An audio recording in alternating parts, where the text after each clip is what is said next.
Welcome to episode 4 of Exploring the CAF. I'm joined today with Cpl Wilson for our first ever in-person recording, so we'll see how this turns out. Cpl Wilson is an infantry with the Queen's Own Rifles Reserve Unit in Toronto, and he was also the first person that I actually met on basic training back in winter of 2019. So Cpl Wilson, thank you so much for being here today. How are you doing? I'm doing well. Thank you for having me. Of course, of course. So let's just dive right into it, because I think there's a lot of value you can get from Cpl Wilson over here, being that infantry is one of the most kind of well-known occupations in the military. I'm sure people have a lot of questions about it. So the last time that we met in person was nearly 3 years ago, so you've been in for around 3 years now, and we got a ride to Fort York Armory together, I remember. Yeah, and at that time, a common question among the recruits was, why did you join the Army? Why did you join the military? And I was just wondering if you could share your response to that today. I joined the military because everyone else around me seemed to have their thing. So I thought that the military could be my thing. Right. It goes back further than when I joined. I recall when I was younger, my parents would drive around Downsview, and Denison Armory's right there. Oh, right. So back in the day, I would always pass by that giant recruit poster of those troops in that dinghy boat. Right. And then lo and behold, fast forward 10 plus years, I'm always going through Denison Armory. So right. It's it's kind of destined to happen. Full circle. It's always been a childhood thing, right? So naturally, you're kind of naturally inclined towards military stuff or action stuff. Right. So it's kind of a natural process. I also thought of going to RMC during that transition from high school to university, right? As a legal officer, but it didn't kind of shake out that way because I had to I had to upgrade. Oh, I see. Okay, yeah. So it wasn't really in the cards. Right. So I thought try the reserves. Right. Instead of going full punch, and that's where I am now today. Yeah, I actually wanted to go to RMC at one point because I thought that they're making superhuman beings over there. You're so disciplined, you're so fit when you come out, and I think that that's really awesome. But my parents were like, no, you're not going to RMC, you don't even know if you like it yet, why don't you just try the reserves first instead of signing up, because you owe service after you go to RMC, of course, because they just trained you and gave you a degree. So yeah, it didn't work out for me either, and I also ended up in the reserves. So why infantry? Why did you go infantry? And you're a non-commissioned member, right, NCM, right, instead of an officer, so can you just talk through that, why infantry and why NCM? I believe I joined the infantry because there's only a certain amount of units within the GTA area, right, and I was kind of considering the geographic location, and I believe that the QOR was the closest in terms of proximity, and I believe infantry is kind of just one of those, one of the only kind of occupations. So naturally I just went onto that track. Right. Okay, and then why did you go NCM if you were in university? That's a good question. Yeah, that's something I'm, right? Even now, today, that's something I'm constantly kind of grappling with.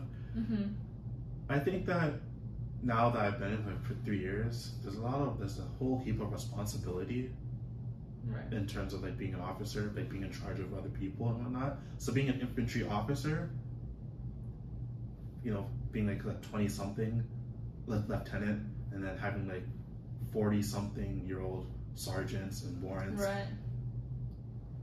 I think you should at least have an inkling of what you're doing before you're being you're in charge of a platoon of 30 people. Right. It's a lot of responsibility, especially young. It's something I'm actively considering now that I'm kind of starting to graduate.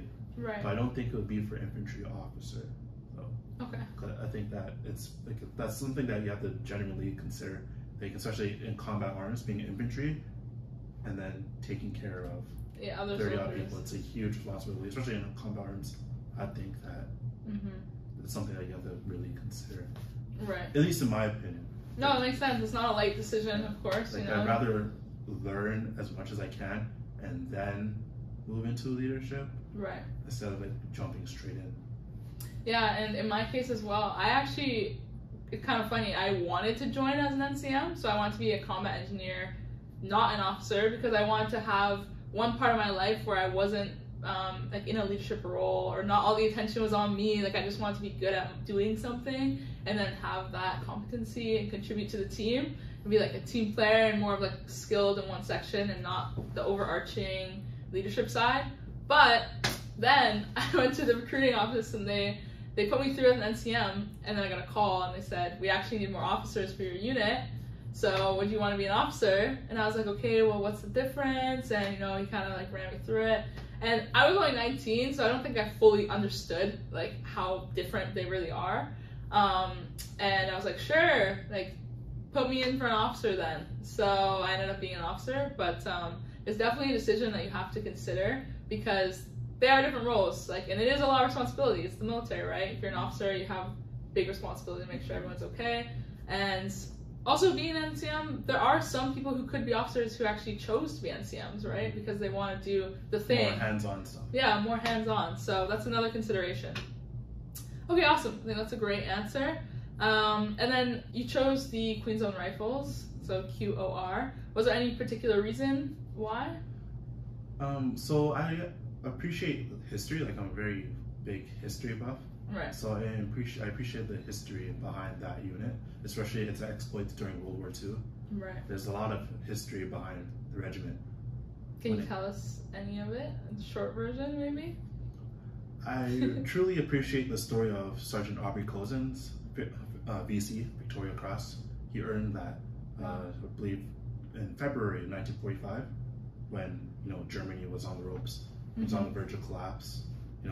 He's our age, like 24. Wow, that gave me goosebumps. His entire platoon was either wounded or killed. I believe he corralled a friendly tank and aimed it towards the enemy positions in terms of a barn. And he ordered it to fire upon the barn. I believe he stormed the barn by himself and killed and captured like a bunch of enemy combatants.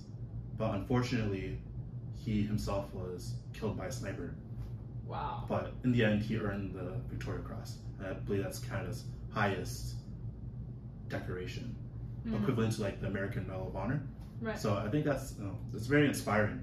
A lot of like young people our age, and it's like you don't see. I don't think would we ever see. Well, we have seen it, but like in a modern context, that is something. That's really something for sure. Like I honestly can't imagine like my age group doing something like that. Yeah, exactly. Right? Like at this age, like if you think about your friends and stuff around 2022, we go to school, we scroll on Instagram all the time, like, to do something like that, that's really, really amazing. So the history kind of got you there. So the history kind of got me. Right. And do you know how old approximately Queen's Own Rifles? Oh, I believe 163 years old. So predates Canada to an extent. Wow, that's amazing. Yeah. If you actually go onto their Instagram page, you can see like some of the history. Yeah. I think they do post. We have a huge museum in Casa Loma that's curated. Oh, really? Wow. They have like a whole bunch of exhibits dating back to like the 1860s now. So if you wanted to see some history from like the Fenian raids all the way to Afghanistan, the Queen's Own Rifles Museum is there. At Casa Loma and online at QORmuseum.org. Okay. Awesome. So check that out. I honestly didn't know that, so that's a great point that he just made there. And I believe, I don't know if I actually said this, but Queen's Own Rifles, they're the only reserve unit with an airborne tasking, correct? I believe so. I believe there's maybe one other. I think that's in British Columbia. Okay. Don't count me on that though. Okay. I'm not sure. No I worries. do. From what I hear, like we're known for being the reserve unit with the parachute tasking. Okay, cool. So we'll get back to that a little bit later and dig into more detail.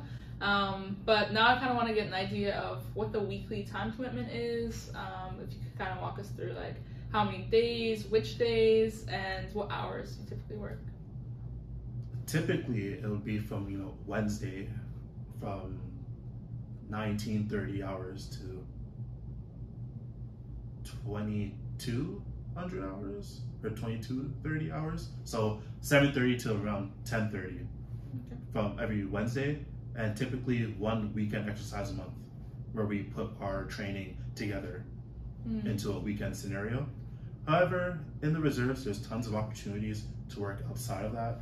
You know, we have first aid courses that are running during the weekends.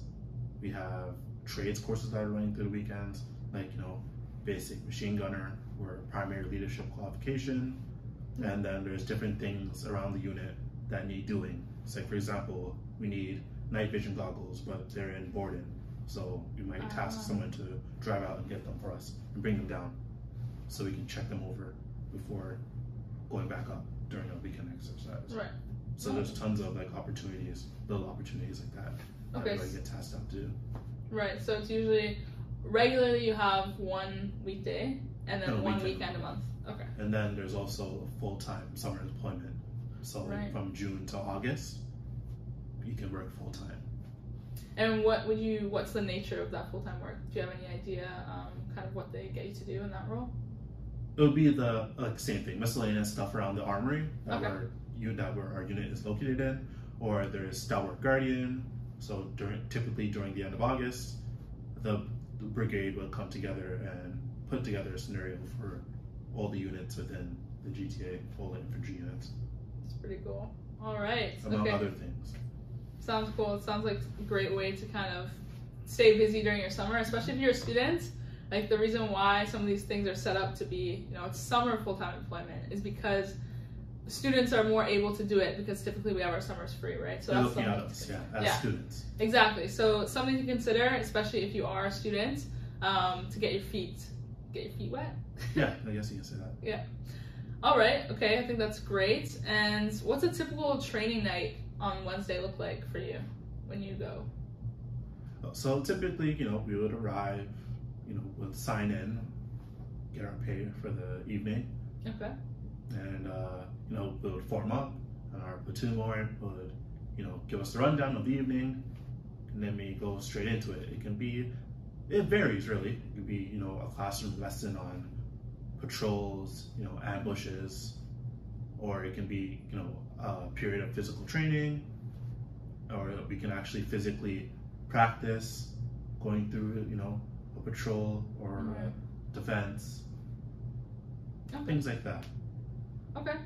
It varies between practical, hands-on learning, and then classroom theory stuff before we, you know, we gear up for a weekend exercise. Okay. No, that makes a lot of sense. And do you know if that's usually planned by like the officers? Is that what do they plan those things, or is it like senior NCOs? From what I hear, it's a mix between the senior NCOs and the officers that usually plan the stuff. Plan the evening. My weekly night was Fridays, and we were at Denison Armory, and it did vary. Like, sometimes there was PT, sometimes we worked on drill, especially if we had something coming up where we had to look like we've actually marched together before. That's what I did last Wednesday. Yeah, there you go. And we've done like firearm drills when we had testing coming up. So it does vary, definitely, and I think it also kind of depends on if you have a big exercise coming up, maybe you're tuning in a bit more towards that exercise. So just to give you guys some insight, it's kind of what you can expect on those weekly nights. And next question is, did you ever plan on converting to regular force? Because I know that the military will actually pay for your university experience, but then of course you do owe service full time. Did you ever consider doing anything like that? In the beginning, no, but now that I'm kind of moving away from the post-secondary, like I'm about to graduate, that's something I have considered. About the educational reimbursement, the reserves does pay for a fraction of your university education. I think it's up to $8,000. That's pretty good. But I'm trying to go through the process myself right now. Right. But I'm not exactly sure of the entire details. But I do know that there is a way that the reserves could help cover, right? A small portion. Okay. There's a couple of stipulations that I'm not exactly quite sure about because I'm only just started the process myself. Right. So look into that if you are interested. So the reserves can pay for a fraction of your university costs. I don't know. Do they cover college too, or is it university? I'm honestly not too sure. I'm not too sure. I think post-secondary. So post-secondary, okay. Should be. Something else you can look into if you're in college as well. Like I know they do. I do know for a fact that there is, they do have like a policy that you could take advantage of. Yeah, for sure. And we also just heard that you don't necessarily have to do the regular education training plan where they pay for your full university and then your own service, right, as like a full-time person. So that's good to know if you did just want to do reserves, maybe get some of the costs down, and leave with some more applicable skills that you can use in your unit.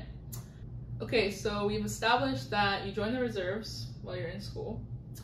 And we've also established that the QOR trains on Wednesdays. They kind of are near where you live, so it's convenient for you. And you don't intend on converting to regular force when you started, but now you're maybe thinking about it more that you're leaving university, right? Correct. Would you be moving into regular force as an infantier, or do you think that you would choose a different occupation, or how would that look for you if you did go reg force? So as I've kind of like been around for like 3 years or so, Right. I've been more and more looking at the intelligence branch. I found that to be extremely interesting. Yeah. Especially as a political science major, Mm-hmm. I just find geopolitics or analyzing information and actually formulating a plan to give to combat arms in order for them to do their jobs to the fullest extent as something that's very interesting. Unfortunately, I haven't seen a lot of like information. Like I've kind of perused the internet so much that there's no more information. Right. I'm kind of hungry for more information. So that's one avenue that I've been looking at. Okay, that's super cool. So if you are an intelligence officer or NCM and you want to be on this YouTube channel, please let us know, because there are other people who are looking for the information as well that you could provide. Just want to plug that in there. So you are in the process though of switching trades regardless if you go reg force, right? So in the reserves you are trying to go from infantry into intelligence. Right. Can you tell us a bit more about like the considerations behind that, or maybe the process that goes into switching? Consideration? Like, is it okay to do that? No, it is okay, but I believe there's a couple of stipulations. So if you you have to be trades qualified for like a couple, or been in the trade for a couple of years before you can make the switch. Okay. From what I studied. Okay. So I think that's like the only consideration, but there is policies in place for people to kind of switch around. Okay. Nice. So Voluntary occupational transfer. Good to know. So you can do that, but there are some stipulations, like QOR Wilson just said, and look into those as well. I'm sure that your chain of command can help, or you can have that discussion with them too, if you need more information on that. Because that is a common question that I see on my YouTube comments a lot is, can I join as this and then switch? It is probably better if you just join as the thing. Yeah, a lot of people say that it's better that you just join directly to what you want. Right. Makes more sense. But if you get in and you didn't know some of these things existed, like there is still a possibility that you can transition into another role. So we'll definitely follow up on that later. So good luck on that. But for now, I kind of wanted to head back to your experience as an infantier, because that's what you know the most about right now. So can you walk us through the training process that you completed, from like basic training, maybe your trades course, any specialty training you did after? Just let us know how that worked. So after we finished BMQ, I went into DP1, or Development Period 1. Okay. So as or soldier's qualification.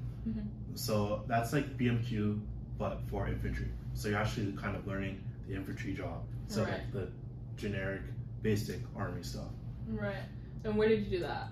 I did it part-time, so I did it at Fort York.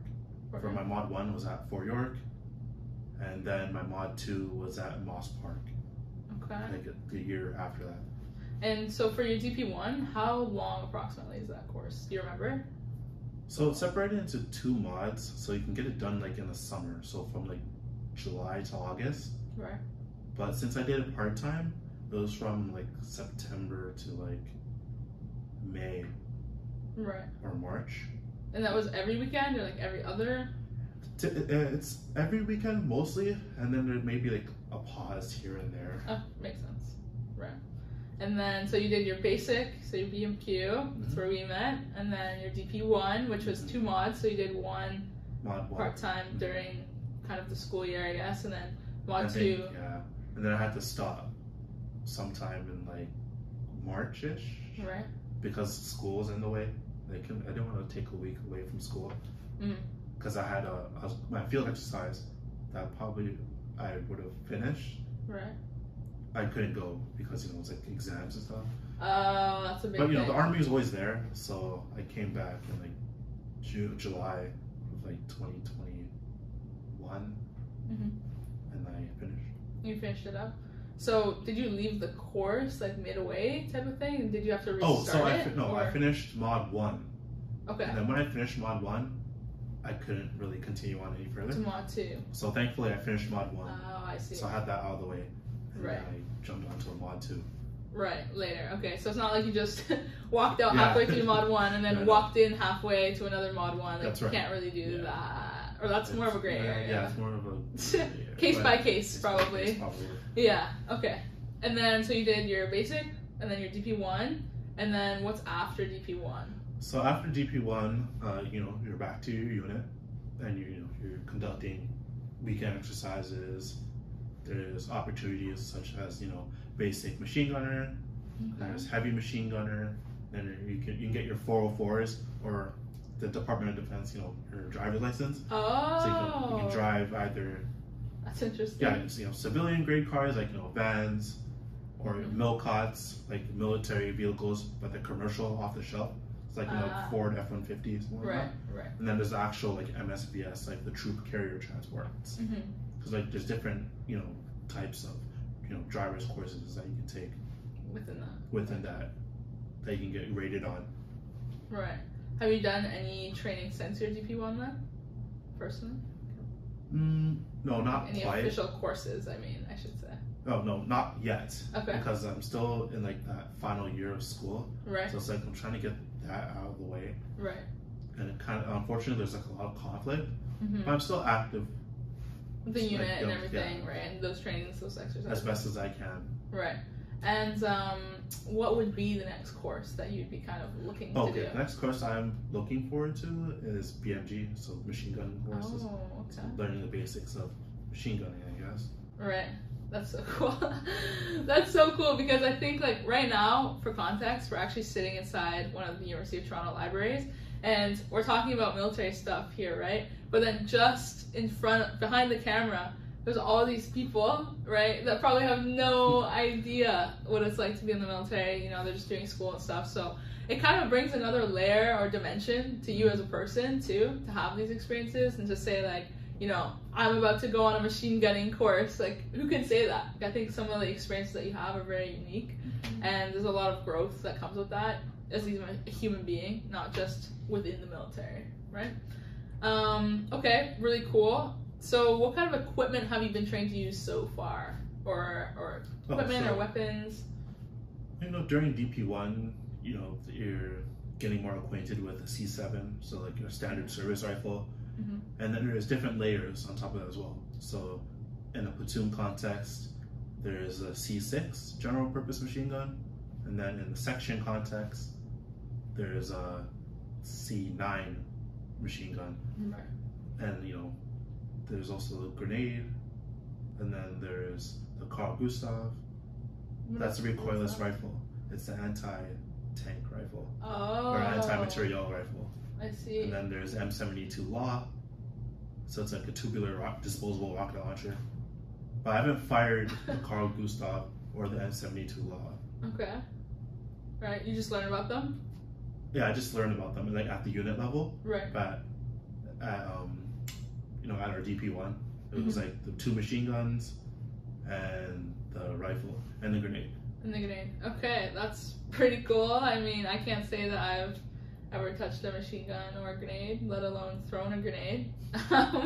So I saw a video on one of the Army's pages where you were throwing a grenade. I don't remember what year this was. It might have been October of 2020. Okay, yeah. So Corporal Wilson was throwing a grenade. It's probably this weekend. 2 years ago. Wow. It's probably, yeah. That's kind of wild. So, okay, what led up to that? Like, were you on a course? So I was on DP1, and that's like, we've been learning how to properly handle and throw grenades. Right. Up until we went to a grenade range in CFB Borden. Right, and can you kind of like paint the picture of this grenade range for us? So okay, so it's like there's a hut, and then in front of the hut there's like a concrete structure with a watchtower, and the officer, our course officer, would go up and like give us the command to throw, or tell us whether it's safe or not. Right. And we were given flak vests. Wow, that's cool.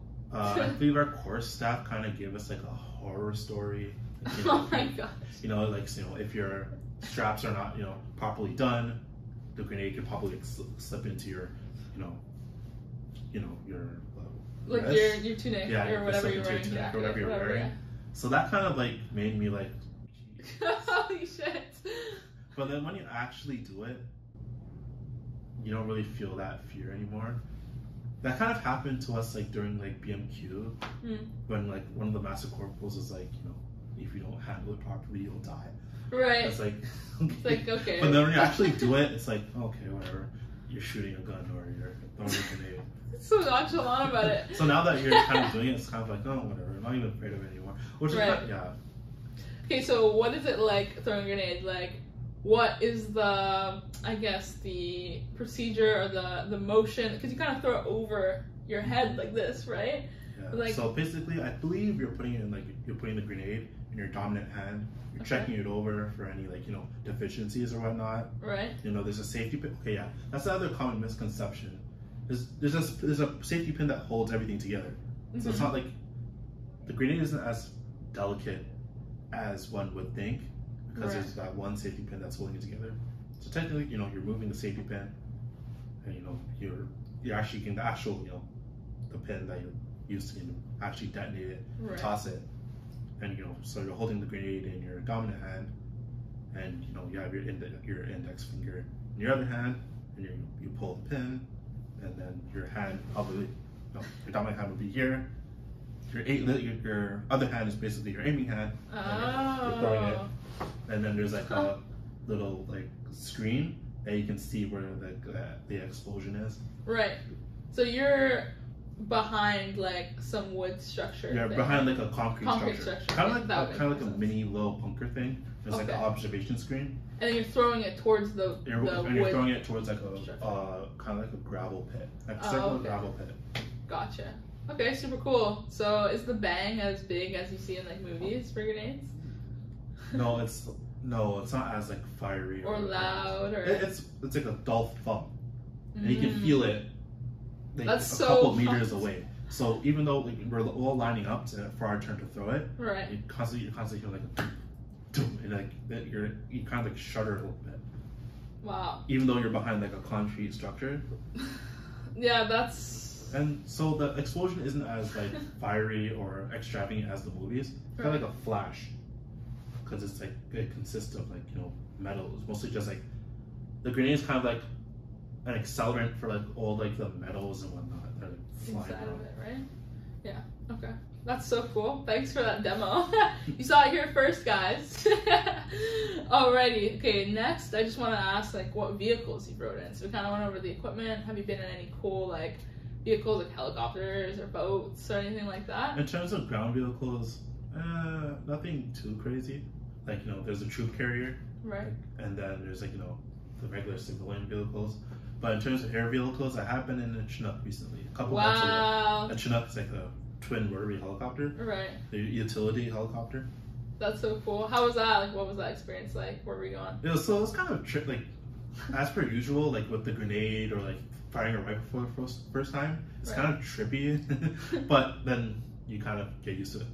It's like it's like being on a roller coaster. It's like you go up, you go down, you kind of like. You're kind of reacting, but then you kind of mellow into it because now you're kind of used to it. Right. Where was that? It was at Star Wars Guardian. So in the summer, and we're at CFP Petawawa. Okay, that's so cool. The Chinooks. I remember I used to like draw the different military helicopters when I was little, so that's pretty cool that you're actually in one. Did they leave the back open? Like, oh yeah, they did leave the back open. That's so cool.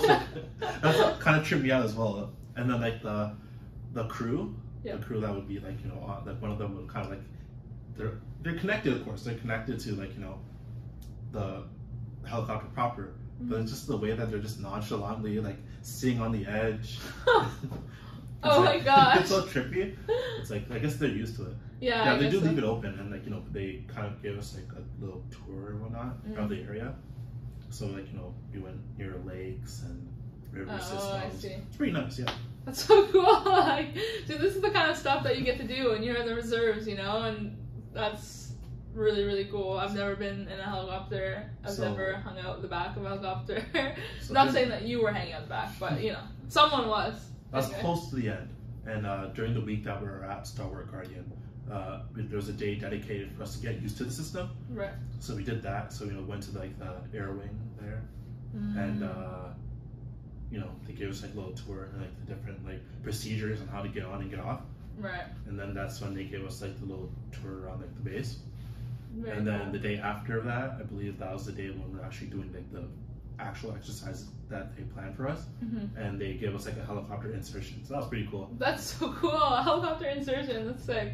Was the air crew like Reg Force or? No, I believe they were Reg Force. Yeah. Reg Force. Okay. Air Force. Yeah, so it was Air Force. Right. Yeah, because I remember when I was going through the recruitment process, I asked if we have like a reserve Air Force, and apparently it's not necessarily something you can join directly. At least that's what I was told. It's something more if there's full-time Air Force personnel who want to work part-time, you know, near the end of the careers or something, then they might just do kind of maintenance stuff as like a reserve Air Force person on like a full-time base. So I know there's questions around like, can you join the Air Force Reserves? I don't know if there's a direct entry, but from what I can tell, I do know that there is an Air Force Reserve, but yeah, from what I know personally, it seems kind of a little muddled. Right. Like what you were saying. Yeah. There's like it exists in some capacity. We just don't exactly know like how you get in or like you know. So if that's something that you're interested in, I would say like call a recruiter in your area and have those conversations if you can, because we don't know all the answers to that one, but that's super cool. Okay, so we went over the equipment, some of the vehicles, some of the fun stuff, and it seems like some of the reserve units have started to be mobilized for deployment recently. Have you heard anything about that? Like, are you eligible to be deployed? I have not personally, but I do know that, you know, with the recent happenings going on, there's a lot of emphasis of, you know, why you truly here, right, in the event that things truly do kick off, right. So, you know, it's just a lot of like reflection of like, you know, why are you here? Yeah. Is this really what you really want? But in the event that, you know,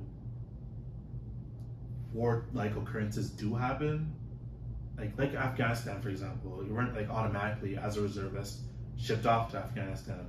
Each reserve unit kind of sent like a certain, you know, percentage of the personnel over via a voluntary basis. Right. So if you want like a tasking as like a deployment, you probably need to show a lot of like dedication before they even consider sending you over. Can you tell us about any exercises or trainings that you've done? Like any of those weekend training, like what do you usually do? Or have you done any larger exercises over the years? One of the larger exercises was Stalwart Guardian this past summer with like the entire brigade coming together. Okay.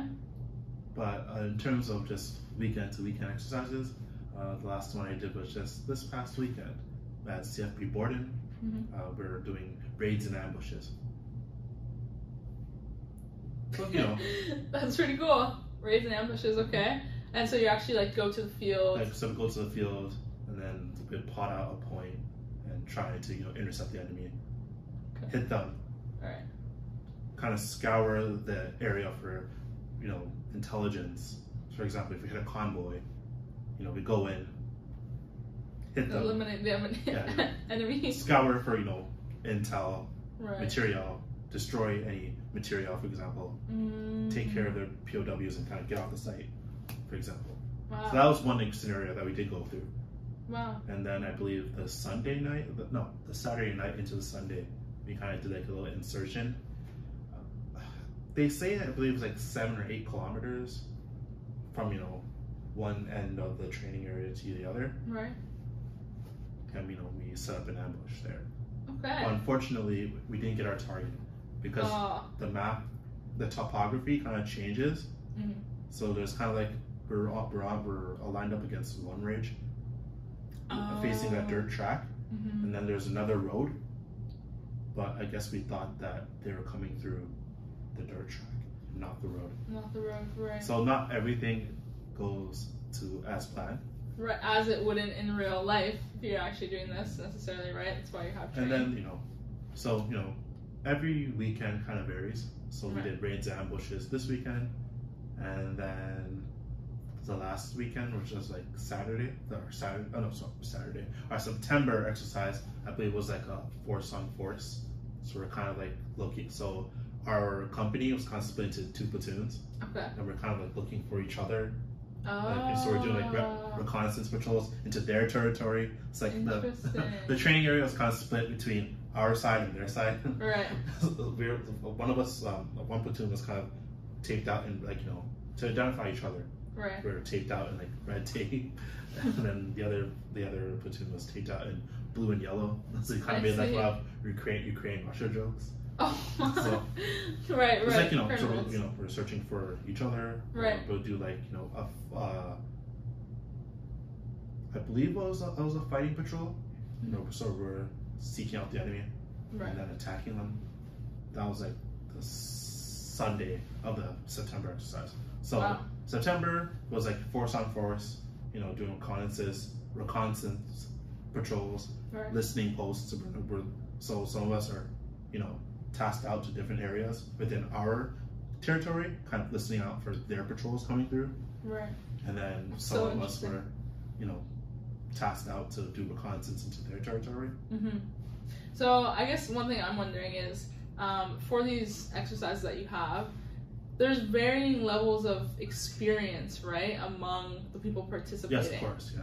So how does that kind of play into what you do? Like sometimes if there's more responsibility on certain roles, are those more of the experienced people, or is it kind of just everyone's assumed to be like competent, everyone kind of participates the same amount? It's a mix. It's a mix. Okay. So because a lot of us are learning still. Right.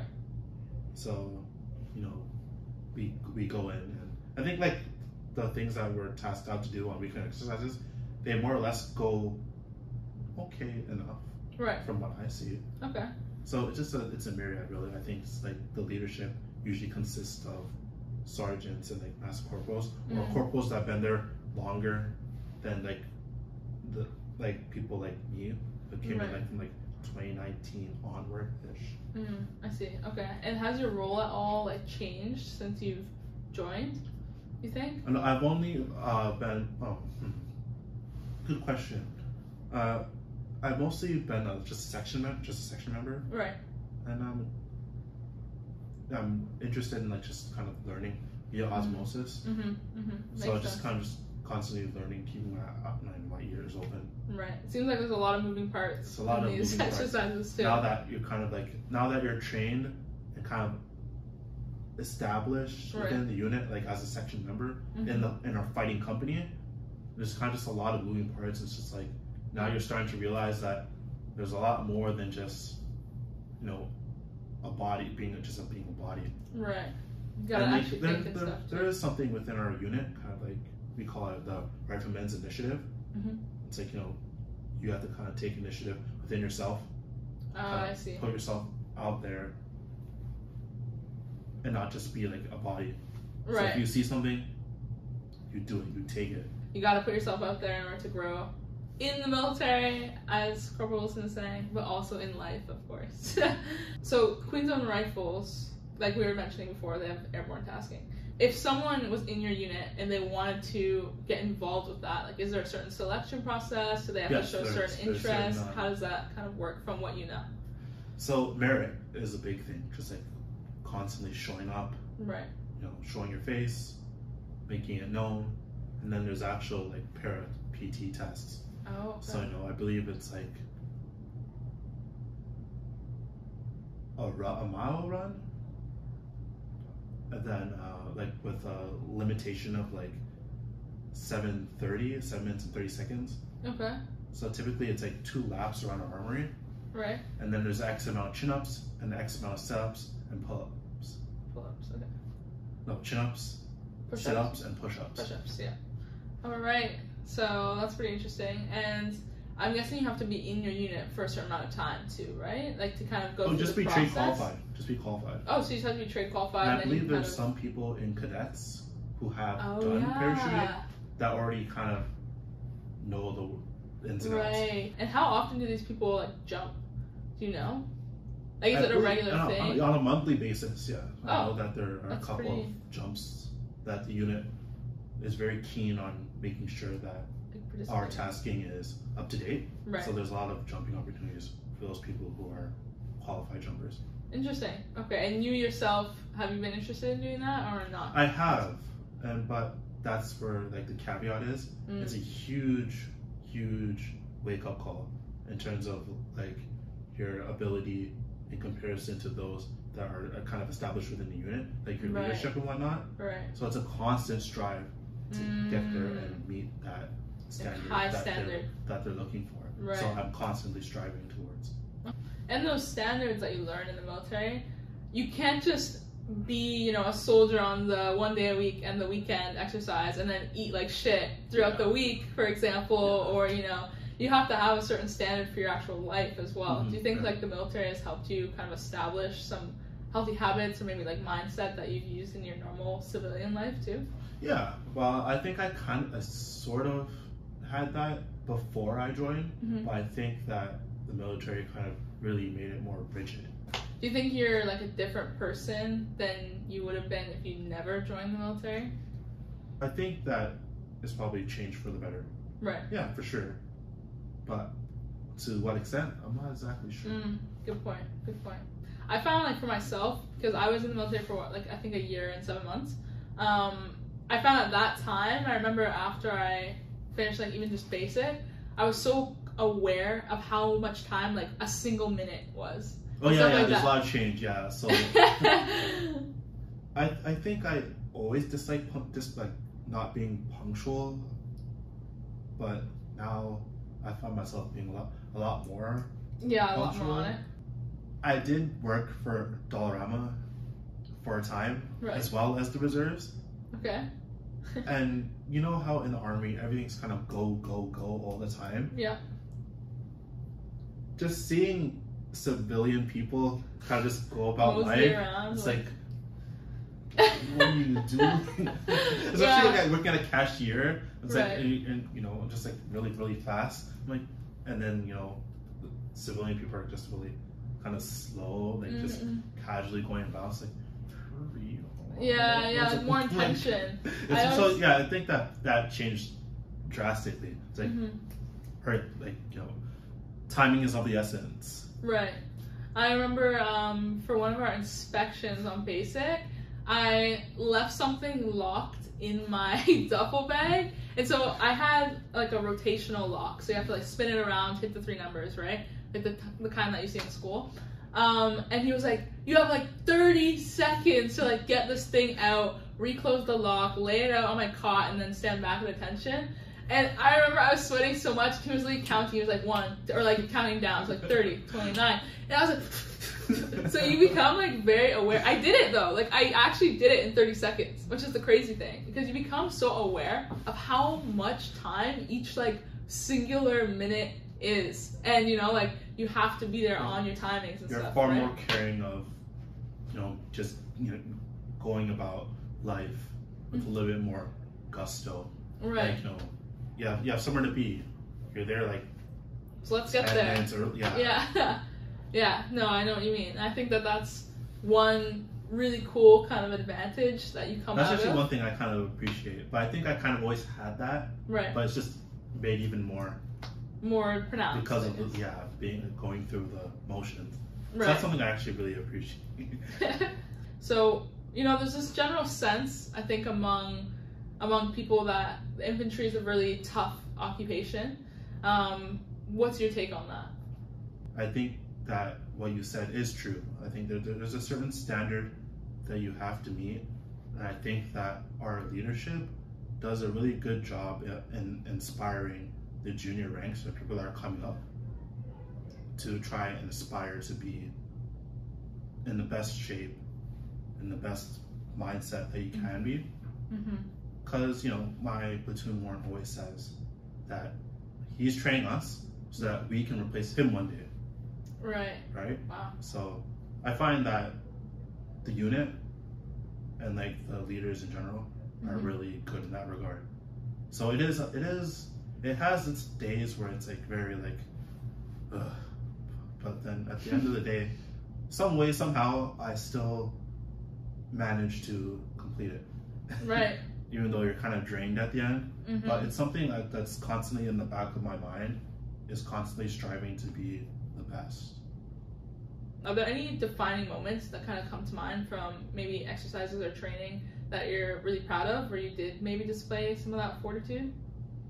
There are times, where you're huffing an X amount of pounds on your back, or you're doing like a section attack, where you're kind of just like out of it.